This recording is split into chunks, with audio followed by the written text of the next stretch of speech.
time for Dave 101.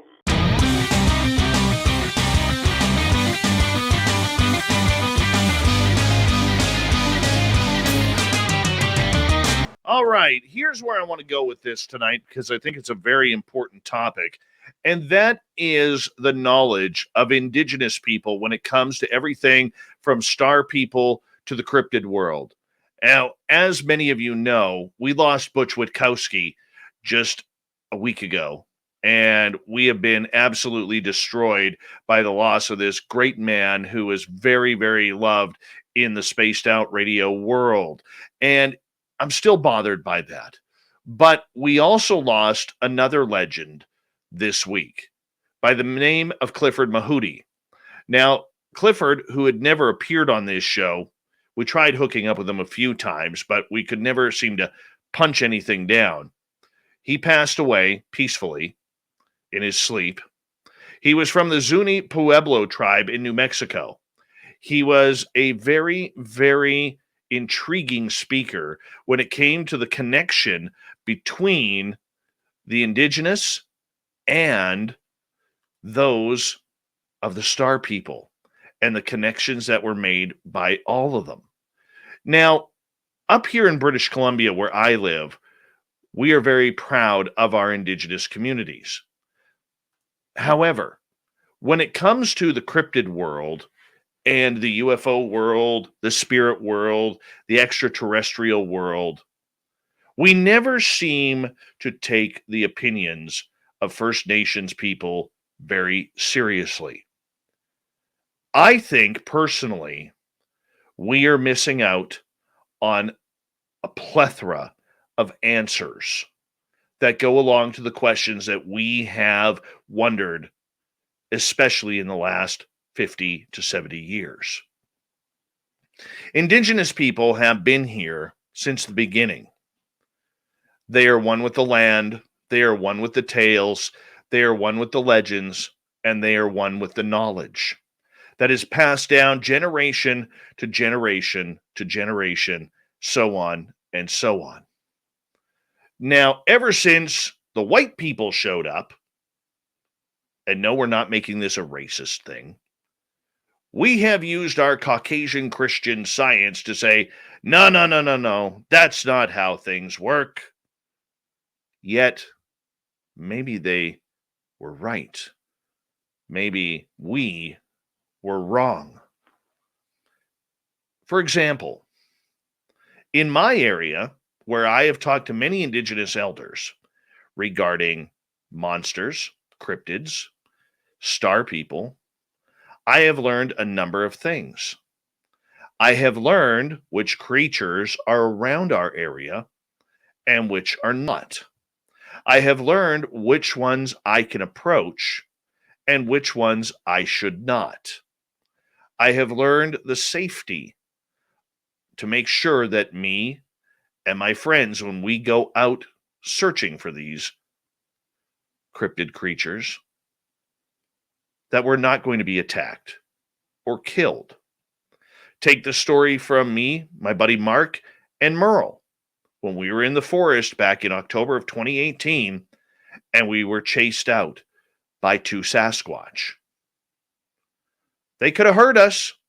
That one came within 20 feet of Merle. Could have heard him, but it didn't. We have to open up our eyes to the fact that there could be non-scientific answers to some of these otherworldly problems that we are facing on this planet. If we opened up our eyes and our minds and maybe took in a sweat, maybe took in hours upon hours upon hours of research with First Nations, Indigenous people, we might be farther ahead in trying to figure out what is truly happening at Skinwalker Ranch. What truly happens when you get involved with a Skinwalker or a Wendigo or Little People or the Green Men or aliens, Sasquatch, Dogman, ghosts, spirits. The First Nations and Indigenous seem to have many answers that they are no longer willing to give us for reasons that are very understood. We have belittled their answers. We have made fun of their information that they were so willing to provide at one point. We have talked about them as fools, as ignorant, uneducated. And yet here we are today, still seeking the same answers as we were years ago. We are no further ahead on learning about what extraterrestrials want. I still believe that comes down to the people who have been contacted. For thousands of years, indigenous people have claimed to have contact with star people. I remember talking to one elder around here, Mr. Archie, who told me point blank he wished the star people would leave his people alone finally, because he was sick and tired of seeing people get dropped off right in the middle of the highway. How scary is that? He wishes that he could take us up to see the town of the little people in the mountains, only if the great bear spirit would let us by. Unfortunately, we haven't taken that chance yet. I have heard many stories of Sasquatch carrying indigenous people out of their homes and singing and sitting by a fire very peacefully and delightfully enjoying time together. I have heard of stories of spirit coming in and taking the time to sing with elders during drumming sessions. I have seen the scary stories that indigenous people have told me about the little people, that when you upset them, they will make sure that revenge is theirs by stealing your favorite things, stealing your car keys, stealing your jewelry, until you make an offering of peace and apologize to them. Only then will they return the objects. We are dealing with people who understand what is going on in the ethereal world that we, as common people on this continent, do not understand. Imagine if we took the time to open up, if mainstream science took the time to listen to the stories, to listen to the legends, rather than barrel-chested pumping and saying, we know better. I think personally that First Nations people and Indigenous people around this continent of North America are playing us for fools. What is the definition of insanity?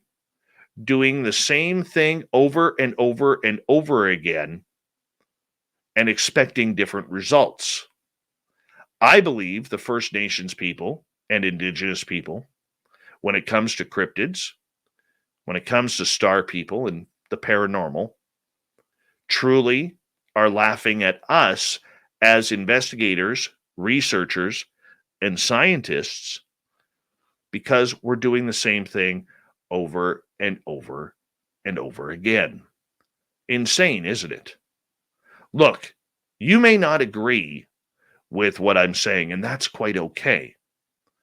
But I would highly suggest, if you have the opportunity and build the trust with people who are of Indigenous culture, the stories that they will tell you are second to none.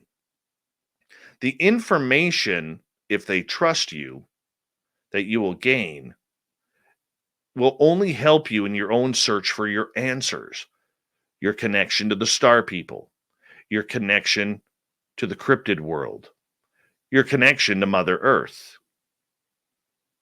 We can all learn. It doesn't hurt. Even if the First Nation Indigenous people are wrong, it does not hurt to gain their knowledge and trust. Number one, because we're human beings, and we should all be looking forward to treating each other the way we want to be treated. Number two, maybe, just maybe, they do have the answers. They have connected with the spirit world, the cryptid world, and the star world in order for us to figure out everything from longevity in life to just basic humanity. That's the way it is.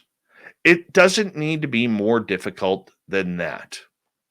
However, pride, knowledge, textbooks, education seem to get in the way of that, which is too bad because I believe we are missing out on a lot of information that we could use to advance our own research. Maybe they have the answers. I think they do. However, can we put our pride to the side? So far, we talk a big game, but we haven't done it yet. Do we even want to do it? Do we know how to do it?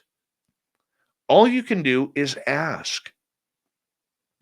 So if you live near Indigenous reservations or reserves, depending on what side of the border you're on, ask some questions. Learn the culture. Learn how tobacco and berries and fish and other little minuscule objects can be taught from the First Nations to make a gifting site so Sasquatch doesn't want to rip your head off, like Duke from World Bigfoot Radio said. We don't need that. People like Butch Witkowski were very, very honored to meet with First Nations people, to learn about creatures like the Dogman, to learn about the paranormal, to learn about this bipedal canine, to learn about UFOs and Sasquatch. Every time he had the opportunity to sit down with an American Indian and find out their indigenous beliefs on it, he took it. He did. And this is why it's important, not just because Butch did it, but because we could all learn different answers. And when you are dealing with a field like us, who has no answers going in, we only have estimations, we only have opinion, we are leaving the biggest resource on the table that we possibly could have. How many more footprints of Sasquatch do we need to find?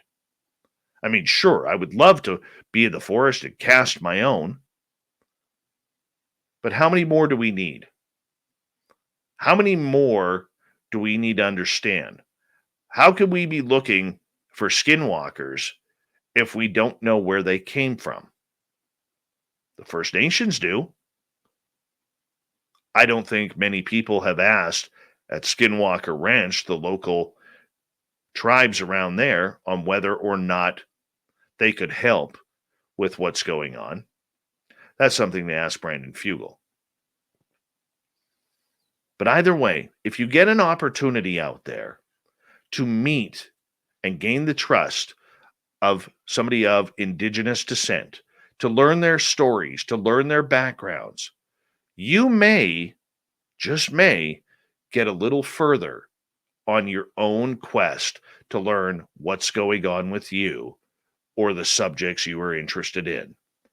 Keep an open mind, because there are answers out there that just maybe the Indigenous have, and we haven't figured out that mystery yet.